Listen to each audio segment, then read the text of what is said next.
आदित्य मंडळाला जन्म दिला. संपूर्ण स्थितीच गुलाल उधळल्याप्रमाणे रंगानं रंगीन झालं. पक्षीराजानं पहाट झाल्याची जाणीव दिली. निद्राधीन असलेला आमचा देह आम्ही आमच्या स्वाधीन करून घेतला. पवित्र क्षेत्र म्हणजे गंगा क्षेत्र. अशा पवित्र अशा गंगा तीरी गेलो.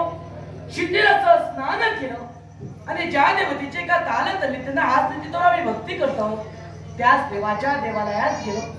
तन्मयतेनं वैकुंठीच्या नारायणाच्या प्रतिमेशी लीन झालो. तदनंतर सर्व राजवस्ते, राजभूषणे, राज अलंकार, राजकिरी मस्तकी धारण केला आणि अवंतीच्या राजप्रसादी आमची पावलं पडली. हे मायाचक्राच्या पुराण पुरुषा, अनंत पापाच्या स्थितीला करता निर्गुण निराकार परमेश्वरा, पराच्या ठिकाणी वास्तव्य करून परमेश्वरी या संस्थेला पात्र ठरणारा माझ्या दयेच्या देवा, हे वैकुंठीच्या नारायणा, तुझ्या पूज्य आणि पवित्र चरणी हा अवंती नगरीचा राज करता राजा वैभव त्याचा लाख लाख प्रणाम, लाख लाख प्रणाम, लाख लाख प्रणाम. नेत्र कटाक्षाने अवंतीचं निरीक्षण केलं. पुढे प्रशांत वातावरणाने भक्तीचा अनुभव ठेवा, कारण कोणी महाभागानं म्हटलंय अस्थिरे जीवितम लोके अस्थिर जणय म्हणे.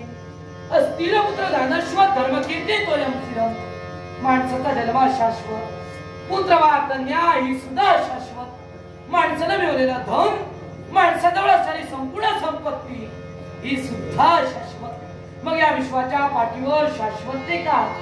तर माणसाने आचरण आणलेला धर्म आणि संपादन केलेली कीर्ती होय. अगदी त्याच कीर्तीच्या उच्चतम शिखरावर अगदी मानानं विराजमान होण्यासाठी सत्यम शिवम सुंदर या तीनही देवतेला वंदनीय मानिलं. लेखणे अंकुशाने रागा ही राजगाची तीनही सूत्र सो हाती धरली.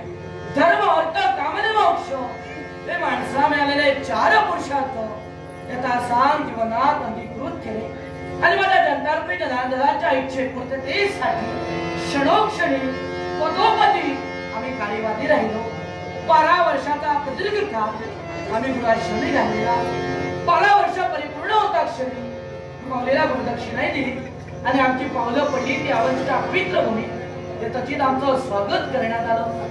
जलपान ओळखलं, भोजनही झालं आणि त्यावेळी माझ्या पितृदेवतेनं आम्हाला कथन केलं की बाळ वैभव, तरुण पिढीला तरुण राजकर्त्याची गरज आहे. तो सुवर्ण दिवसही आमच्या जीवनात आला. पदाचे पत्कारी, मानाचे मानकरी आणि माझ्या गोरगरीब जनतेच्या साक्षीनं सप्त नदींचा जलाभिषेक आमच्या मस्तकी करण्यात आला. तदनंतर सुवर्ण मुहूर्तावर तेजोमय राजकिरी मस्तकी चर्चित करण्यात आलं. ते मला निष्पाप निष्कलंक जनतेच्या मुखातून निघालेली वागेश्वरी अजूनही आमच्या स्मरणात आहे की राजा धीराधिराज यो वैभव महाराजांचा जय जयकार असो, वैभव महाराजांचा जय जयकार असो, जय जयकार असो.